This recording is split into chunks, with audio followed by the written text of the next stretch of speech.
Assalamualaikum warahmatullahi wabarakatuh. Saya Mamlaatul Laili. Di sini saya akan menjelaskan tentang strategi merek, integrasi branding dan positioning pada kualitas layanan.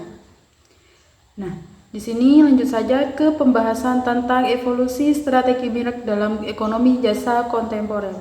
Strategi merek di sini adalah upaya perusahaan dalam membangun identitas, citra, dan posisi merek agar dikenal dan dipercaya oleh pelanggan. Dalam perkembangan ekonomi global saat ini, sektor jasa menjadi penggerak utama dalam aktivitas ekonomi. Nah, perusahaan tidak hanya menjual produk fisik, tetapi juga layanan yang bersifat tidak berwujud. Karena layanan di sini tidak dapat dilihat atau dirasakan sebelum digunakan, maka pelanggan menghadapi ketidakpastian dalam memilih layanan. Nah, dalam kondisi tersebut, merek berfungsi sebagai sinyal kualitas yang membantu pelanggan dalam mengambil keputusan. Merek di sini yang kuat dapat memberikan rasa aman dan mengurangi risiko pelanggan sebelum menggunakan layanan tersebut. Selain itu, strategi merek di sini tidak hanya berfungsi sebagai alat pemasaran, tetapi juga sebagai strategi utama dalam menjaga keberlangsungan perusahaan agar tetap relevan dan kompetitif. Penjelasan selanjutnya yaitu tentang karakteristik jasa dalam branding. Nah, jasa di sini adalah aktivitas atau manfaat yang ditawarkan kepada pelanggan yang bersifat tidak terwujud dan tidak menghasilkan kepemilikan. Di sini ada beberapa karakteristik jasa. Yang pertama yaitu intangibility atau tidak berwujud. Jasa di sini tidak dapat dilihat atau disentuh dan dirasakan sebelum dikonsumsi. Oleh karena itu, pelanggan mengandalkan merek sebagai indikator kualitas. Yang kedua yaitu inseparability atau tidak terpisah. Nah, produksi di sini terjadi secara bersamaan. Artinya, produksi dan jasa konsumsi terjadi secara bersamaan. Artinya, kualitas layanan di sini sangat bergantung pada karyawan. Yang ketiga yaitu heterogeneity atau berbeda-beda. Nah, kualitas di sini dapat berbeda tergantung siapa yang memberikan layanan. Yang terakhir yaitu perishability atau tidak bisa disimpan. Nah, jasa tidak dapat disimpan untuk digunakan di masa depan. Selanjutnya yaitu tentang landasan konseptual brand positioning.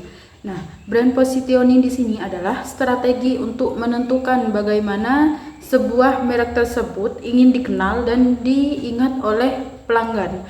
Maksudnya di sini, brand positioning merupakan inti dari strategi pemasaran. Nah, dalam pasar yang penuh persaingan di sini, perusahaan harus memiliki posisi yang jelas agar pelanggan dapat memahami keunggulan merek tersebut.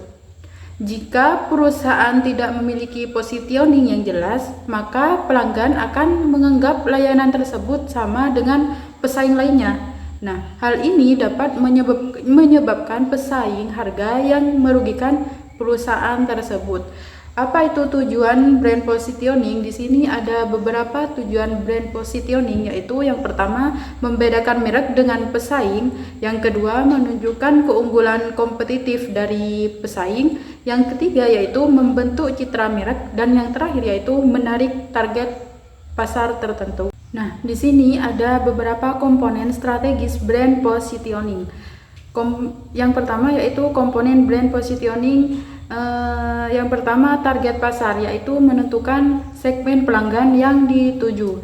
Yang kedua yaitu brand promise, yaitu janji manfaat yang diberikan kepada pelanggan. Yang ketiga, kredibilitas, yaitu alasan pelanggan mempercayai merek tersebut. Dan yang terakhir yaitu point of difference atau keunikan yang membedakan dari kompetitor lainnya. Lanjut ke penjelasan selanjutnya yaitu tentang dimensi kualitas layanan serve-qual. Kualitas layanan serve-qual di sini adalah penilaian pelanggan terhadap keunggulan layanan berdasarkan perbandingan antara harapan dan kenyataan. Di sini ada beberapa model serve-qual, yaitu yang pertama tangibles atau bukti fisik. yaitu meliputi fasilitas, peralatan, penampilan karyawan, dan materi komunikasi. Yang kedua yaitu tentang reliability atau keandalan. Di sini yaitu kemampuan memberikan layanan secara tepat dan konsisten.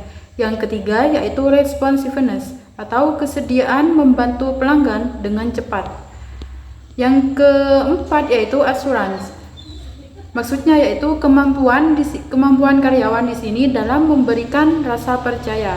Dan yang terakhir yaitu tentang empati, perhatian personal kepada pelanggan tersebut. Selanjutnya yaitu tentang strategi diferensial berbasis kualitas. Maksudnya di sini adalah strategi positioning yang menekankan kualitas layanan sebagai keunggulan utama. Di sini ada beberapa jenis positioning. Yang pertama yaitu quality based, yaitu menonjolkan kualitas layanan terbaik.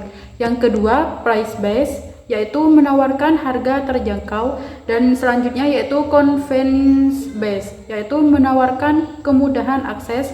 Yang selanjutnya yaitu customer service atau menonjolkan pelayanan pelanggan. Penjelasan selanjutnya yaitu strategi tangibilisasi merek jasa.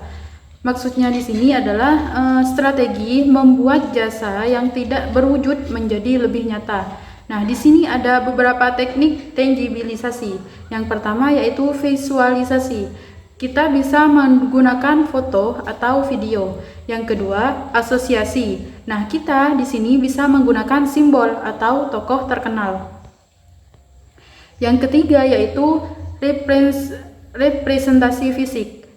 Bisa menggunakan objek fisik. Dan selanjutnya yaitu bisa menggunakan dokumentasi atau menampilkan data dan statistik. Yang terakhir yaitu tentang keterlibatan orang. Di sini kita bisa penampilan karyawan. Selanjutnya yaitu tentang filosofi service excellence Leonard Belli.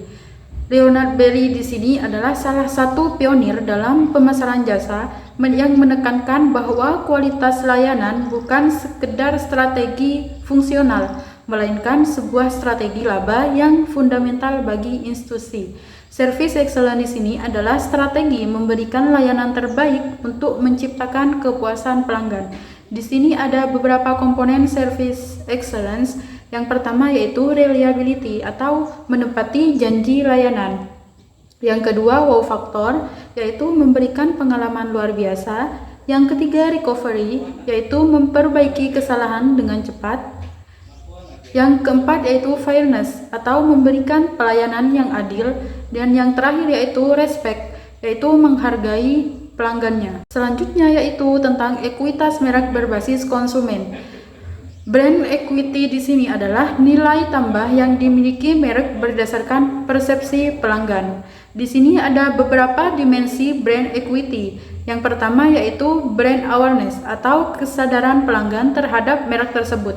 Yang kedua, perceived quality, yaitu persepsi kualitas layanan. Yang ketiga, brand association, yaitu citra merek dalam pikiran pelanggan. Dan yang terakhir yaitu brand loyalty atau kesetiaan pelanggan. Penjelasan selanjutnya yaitu tentang unique selling proposition atau singkatan dari USP. Nah, USP di sini adalah keunikan atau nilai khusus yang dimiliki oleh suatu produk atau layanan yang membedakannya dari pesaing.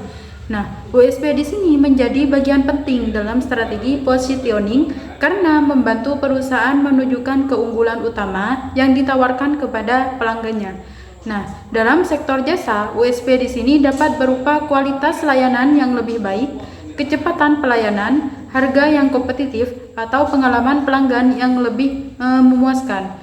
USP di sini yang jelas dan mudah dipahami dapat membantu pelanggan mengenali manfaat utama dari suatu merek serta menjadi alasan utama mereka memilih layanan tersebut dibandingkan dengan kompetitor lainnya.